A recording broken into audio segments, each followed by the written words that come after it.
lot of people who talk about unconferences in different ways. And, I've seen a lot of people brand traditional speaker oriented, scheduled, all that stuff, events just as an unconference, just to kind of have a little better grassroots feel to it. But the idea of the unconference is a participant driven, participant led event.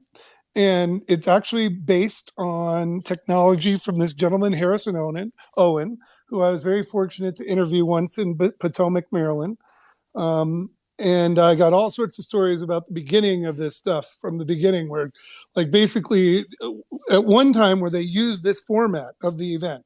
You've got the idea of just basically simple keynotes, panels, breakout rooms, workshops. Those are your traditional language of the conference, right?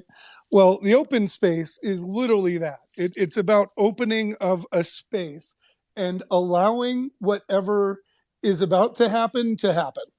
Now, of course, it's not that simple. There's a little bit more to it.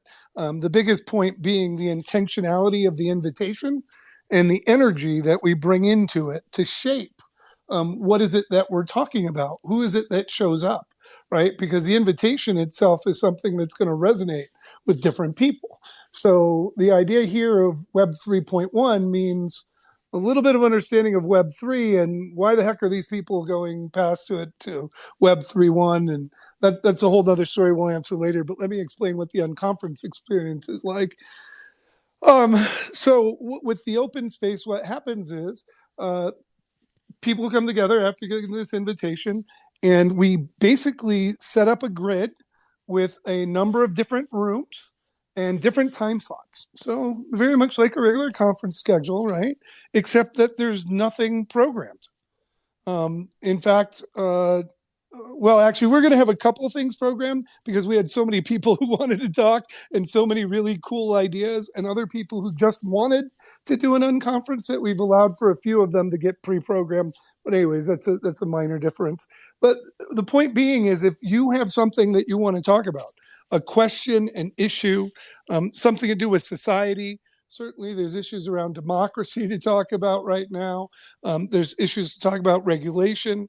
There's the whole collectibles aspect of NFTs. There's the problems with wallets. There's issues with, like, how do you have trust with this trustless technology? Or if it's just, what the heck is it that everyone's talking about? And why is my kid hanging out with a bunch of apes, right? And what does that have to do with things?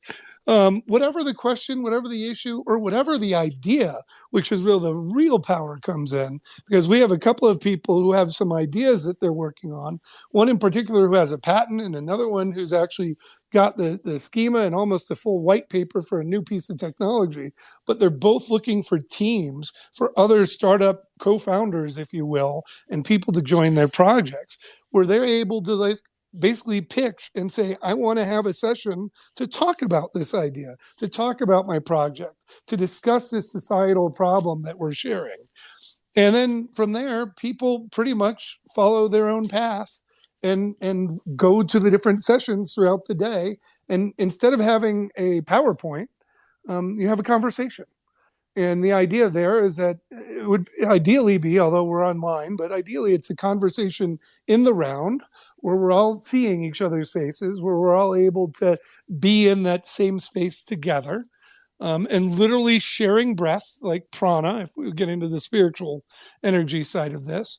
And now we're going to host it online. It looks a little different with the technology, but the format concept is still the same.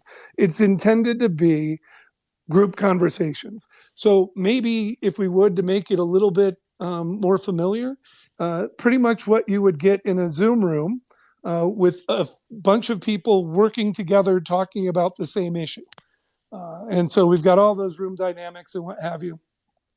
And then the idea is that people within that meeting are capturing notes.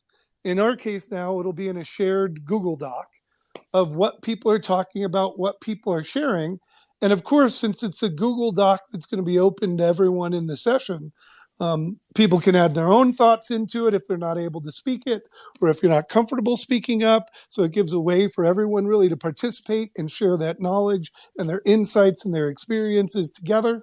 and hopefully walk away from that not only more well informed, but with new bonds, with new potential partners, with new opportunities, maybe with a new job, or maybe with a new founder to build a new company with.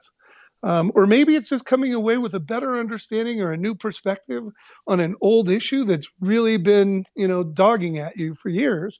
And you heard something new and insightful that really, really sparks a different way of thinking and feeling. But it is that sort of power of that participant led thing, a participant led event where everyone's not really an attendee, but everyone is contributing in some way. And by the way, an interesting thing in that is that many times the people who are silent are some of the best contributors because of what they do with what they hear and how they carry that forward out into the world. So one last thing on unconferences here, and I'm going to see if I can remember it because I haven't thought of it in 2 weeks and I've been crazed all day.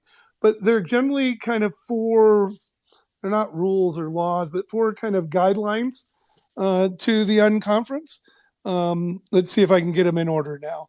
The first thing is whenever it starts is when it starts. Whoever it comes are the right people to come. Oh, Kristie, do you have any help for me? No, you don't have any help for me. Whenever it starts is the right time. That was the first one. Okay, so whoever shows up are the right people. Whatever happens is the only thing that could have. There we go. Whenever it starts is the right time. Yeah. And when it's over, it's over.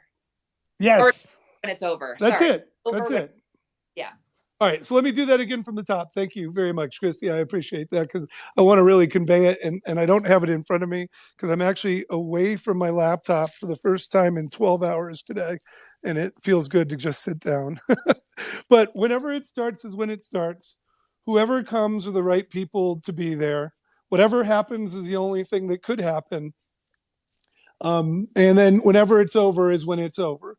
Now that said, we got to hold a little bit of timing on this, particularly with online events, because we have to, have some respect for the next people. And, we typically try to keep it to under an hour. So the sessions will be about 50 minutes each. And then there's one last thing. If you're not contributing value where you are, go somewhere else. It's called the law of 2 feet. And it's really just based on the idea that you have permission if you're in one of these sessions and it's not what you wanted, or you're not getting what you wanted, or you wanted to do something else, go to one of the other sessions in one of the other rooms and participate or listen there, and feel free to do whatever it is so that you are responsible for your own experience.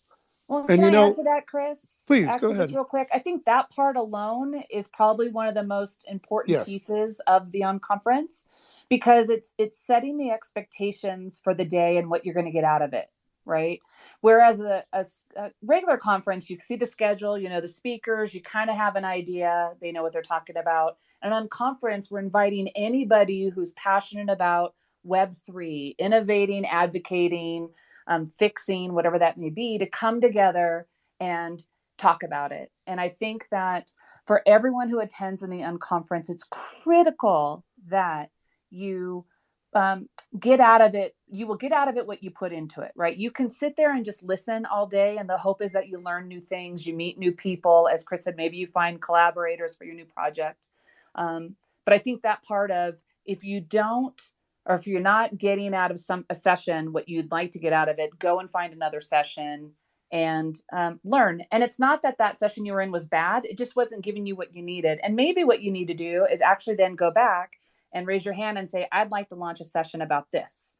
And that starts a whole new conversation. I think there's lots of opportunity, and I think it's been a wonderful thing to do in real life. I'm actually fascinated to get this in a 100% virtual environment. But I think the opportunity to go from room to room and learn and soak in as much as you possibly can is really great.